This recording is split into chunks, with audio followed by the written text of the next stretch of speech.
Hey everybody, in this video tutorial I'm going to show you how to download a Google Sheets spreadsheet in a TSV file format.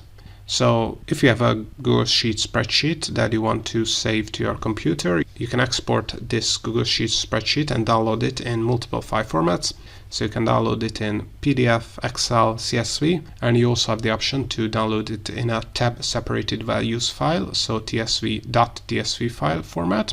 And it's really easy to do. All you have to do is open up the sheet you want to download. In this example, we're going to use this project management sheet spreadsheet.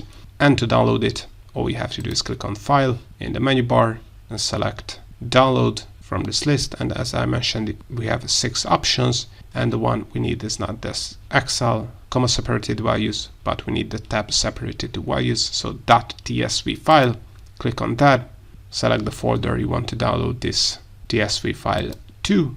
And that's it. So now this is how to export and download a tab separated values file or .tsv file into your local computer. I hope you found this tutorial useful. If you want to get access to our complete Google Sheets function database or our Google Sheets shortcut keys ebook for free and other Google Sheets resources and Google Sheets templates, then make sure to check the links in the description below. Also, if you want to learn more about how to use Google Sheets, make sure to check out our YouTube channel and playlists, where you have a ton of tutorials and more Google Sheets tutorials are coming up. So also make sure to subscribe.